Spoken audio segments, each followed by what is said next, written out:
We are now so pleased to be joined by the ATP Chairman, Andrea Gaudenzi, former top 20 player, started in this role last October.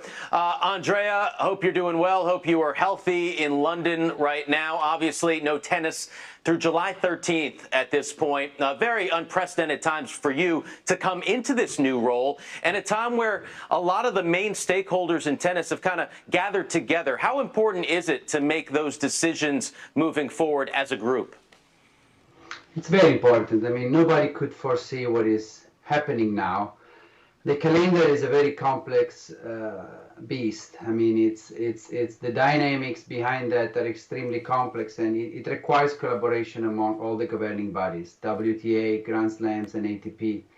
We're trying to do our best. The uncertainty of when we go back to play is still there, so we don't know. We're managing on a week-by-week, month-by-month basis. We have many options, but I would say the spirit of collaboration among the governing body has been awesome in the last few weeks. That's always been one of the issues, Andrea, since the beginning of tennis, basically, is all the different governing bodies trying to come together. And as you mentioned, this unprecedented time, I've heard a lot of different components about trying to figure out a way to get some financial resources, some financial aid to some of the players, particularly at the lower rung. I know you guys have had conversations. Are you having these conversations as a tour, or are you doing it as a whole with the other Grand Slams and the other governances? They started as a tour together also with the WTA, and we're discussing with the Player Council as well. You know, there was a strong desire also from the top player to help themselves, the lower ranked players. So we're going to try to step in the next couple of weeks and provide support to those players who don't have the means to actually go on financially in these very difficult times. And we're asking the Grand Slams to join in forces. So we will know in the next couple of weeks. But you know, the discussion we're having, you know, are very positive, and I'm sure we will be able to come up with something.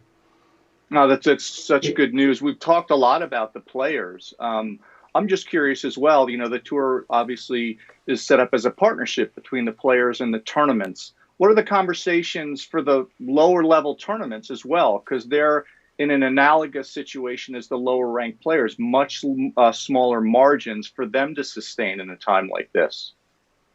Absolutely. Whatever type of relief we will come up with, we will have to match for the tournaments with the same principle bottom up. So trying to help challengers and 250s first, because those are the tournaments who need it the most. So same logic applied to tournaments as for players. The difficult part here is finding the resources. The ATP finances rely strongly on the finals, and we don't know yet 100% whether we will be able to play the finals, unfortunately. But I think something needs to be done now, especially for the players. We'll deal with the tournaments a little bit later when we have a clearer idea on the calendar and who is able to reschedule or not.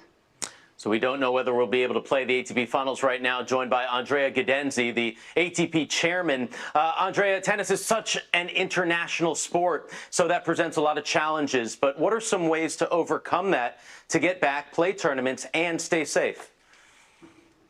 It's a difficult one. I mean, we are a truly global sport, so guaranteeing the health and safety of everyone involved while flying people from across the world is not going to be easy. So definitely the challenges for tennis are much higher than other sports, which are mainly local, like soccer or basketball or other national leagues. It's going to come down to testing. It's going to come down whether we can find a vaccine. We don't have 100% clarity on that yet. And in all honesty, those rules will be made by the governments, and they are somehow beyond our control. So we're monitoring the situation, we're speaking with governments on a weekly basis, and we'll try our best to come on court as soon as possible. But it's very difficult today to have an exact date. Andrea, you talked about the collaboration, and obviously it's so difficult. I'm just wondering, there's been some nice recent kind of joint announcements and some things that are going on. How has your relationship been with Steve Simon at WTA, and are you guys trying to kind of work together in unison so there's not mixed messages? Yeah, it's great. I mean, it's difficult, obviously, in these times where you make decisions on a daily basis to align on every single decision. We have different boards, different councils, but the relationship is great. I think we have to work together as a sport. We are stronger as a sport. We have many combined events. The Grand Slams are combined, so it's a no-brainer. I mean, we talk to the same fans, we talk to the same people, we belong to the same story, so we have to work together for the good of the sport. That's good news. And how are things going with the ITF? Have you had conversations with Dave as well, Dave Haggerty, and trying to kind of pool resources to make uniform decisions? Yes, as well, ITF is looking into joining forces for the player relief. We're discussing with them. They're always part of the group, together with the Grand Slams and WTA. Relationship so far has been very good. This crisis could divide us further or could unite us once and for all. So I hope the latter will happen. And I hope we can get to some of the exciting vision that you talked about and preached to the players about trying to expand and uniform things. And speaking about the players, I've got some memories of you in the old days, a big win over our own Jim Courier. And I think I remember a 2002 win over Pete Sampras at Roland Garros. What brought you back into this venue, into this arena in this capacity? Well, that's a good question. I've been out of tennis. I've been watching tennis on a weekly basis. I have 3 boys who play tennis since they were born. So I've always been following tennis on TV. But I've been 15 years dealing with different businesses. I got my law degree, my MBA, Master in Business Administration. Then I done 6 years in a large corporate and 3 startups in the technology, both music, financial sector, and gaming. So I've learned a lot, but somehow I felt that I was missing tennis. So 4 years ago, I joined ATP Media board as a non-executive, and I started observing a little bit from the outside. And I noticed that most of the energy, focus, and resources were allocated to actually solve internal infighting, producing very little output and value to the game of tennis. And in reality, we do not compete with each other. We do not compete with the Grand Slams. We do not compete with the WTA. We compete with other sports and other entertainment platforms. So getting our forces together to create a better fan experience is the only way forward if we want to have a sustainable growth over the next decades. And technology innovation is changing the world. And I think tennis is in a great place because we have content, premium content for over 6 months a year. In the early days, programming was a problem, but now with digital, it's definitely got easier. And younger generation are consuming content in many different platforms.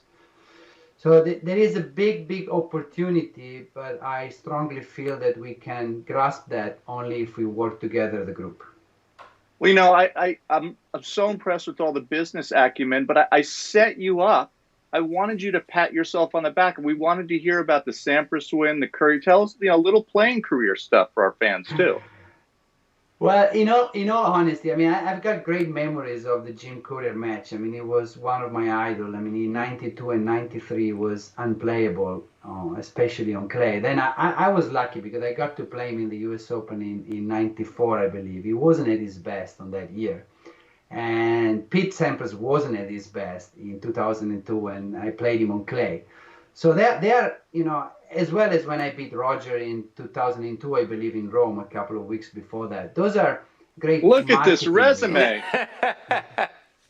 and it's funny because I have it actually at the bottom of my CV. And when I met Roger last year, before the election, and I said, and actually he had his CV. It's my CV in front of him, and it was like victories over Federer and Sampras, and it's like those are great marketing wins. In reality, I got nowhere close being near the level of these guys played, but sometimes on a bad day in the right surface, you get a little bit lucky, and you get through, and then you can tell your kids, your grandkids for the rest of your life. Well, Andrea, we really appreciate you joining us today here on Tennis Channel. Love the theme of unity and look forward to hearing in a couple of weeks some of those financial plans that you have for the lower ranked players as well. We look forward to seeing you hopefully sooner than later out on tour as well as we can get tennis back out on the courts. Stay safe, stay healthy. The best to you and your family. Thanks a lot, guys, and you do a great job in the storytelling of this sport. Keep up the good work. Thanks a lot and stay in touch. All right, thanks so much. Stay safe, Andre.